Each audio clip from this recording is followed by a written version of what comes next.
멋진 근육도 만들고 싶고 살도 빼고 싶고 게다가 예쁜 피부까지 제가 너무 욕심이 많은 걸까요? 이걸 하면 가능할 수도 있습니다. 안녕하십니까, 동료의사 닥터인입니다. 오늘은 단백질 보충제 얘기입니다. 홈 트레이닝 열풍으로 단백질 보충제에 대한 문의도 많은데요. 그런데 단백질 보충제를 먹으면 몸매는 예쁘게 되지 않고 피트니스 선수들처럼 근육만 잔뜩 붙을까봐 걱정이 되신다고요. 그건 괜한 걱정일 수도 있습니다. 오늘은 제가 단백질 보충제를 건강하고 예뻐지게 잘 먹는 방법에 대해 알려드리겠습니다. 단백질 보충제를 막상 구입하려고 보면 종류도 여러가지, 처음 드시는 분들은 선택장애가 생길 수밖에 없는데요. 간략한 가이드라인을 제가 제시해 드리겠습니다. 단백질 보충제는 그 원료가 무엇인지에 따라 동물성, 식물성으로 나누게 됩니다. 그리고 그 원료에서 얼마나 순도가 높게 단백질 성분만을 정제를 했는지, 또 흡수가 잘 되도록 후 처리를 했는지에 따라 달라진다고 생각하시면 되겠습니다.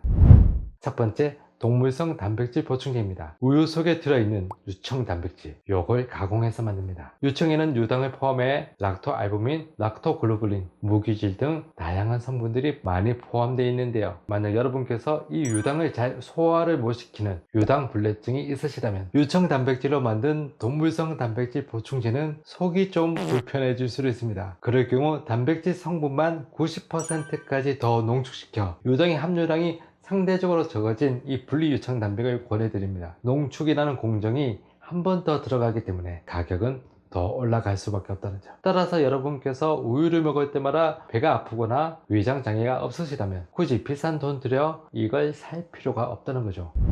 다음에 두 제품들은 여기에 효소를 추가해 가수 분해를 시킨 제품들입니다. 즉 단백질을 미리 잘라 소화가 쉽고 흡수를 빠르게 한 것들이죠. 가격은 더 올라갈 수밖에 없습니다. 그러나 유청 단백 자체도 흡수가 빠르기 때문에 빠른 근육 회복이 필요한 전문 운동선수가 아니라면 굳이 이걸 찾을 필요가 있을까요? 단백질 흡수가 너무 빠르다면 다이어트엔 오히려 더 안 좋을 수도 있거든요.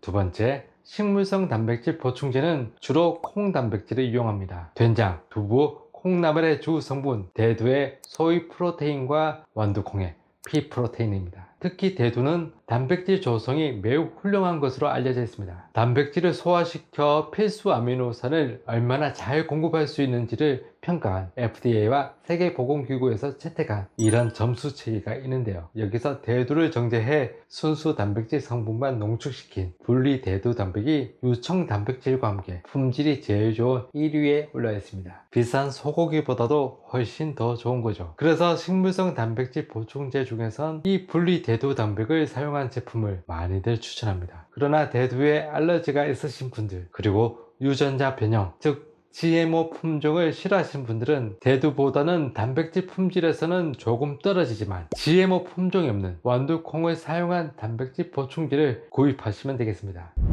그럼 단백질 보충제는 얼마나 먹어야 될까요? 운동량에 따라, 그리고 하루 3끼 식사 중 단백질이 얼마나 포함되어 있는가에 따라 달라질 수밖에 없는데요. 대략 그램으로 자신의 몸무게의 1에서 1.5배 정도로 드시면 되겠습니다. 몸무게 60kg 기준으로 60에서 90g, 운동량이 적을 때는 1, 운동량이 많을 때는 1.5배, 그리고 하루 복용량을 운동 후 바로 한 번에 드시는 것보다 3, 4회로 나눠서 드시는 것이 더 좋다는 연구 결과가 많습니다. 탄수화물, 지방과는 달리 단백질은요, 우리 몸에서 따로 저장이 되지 않기 때문이죠.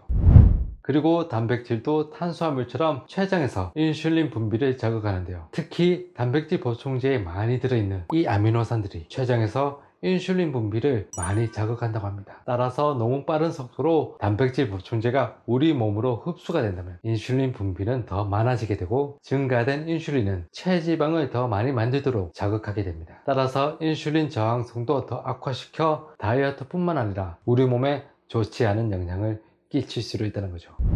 그래서 저는 하루 복용량을 3회 내지 4회로 나눠 드시고, 식이섬유가 하나도 없어 흡수가 빨리 되는 동물성 단백질 보충제보다는 조금이라도 식이섬유가 들어서 천천히 흡수가 될 수 있는 식물성 단백질 보충제를 더 권유드리는 겁니다. 멋진 근육도 좋지만 그 이전에 건강을 먼저 생각하자는 차원에서 말입니다.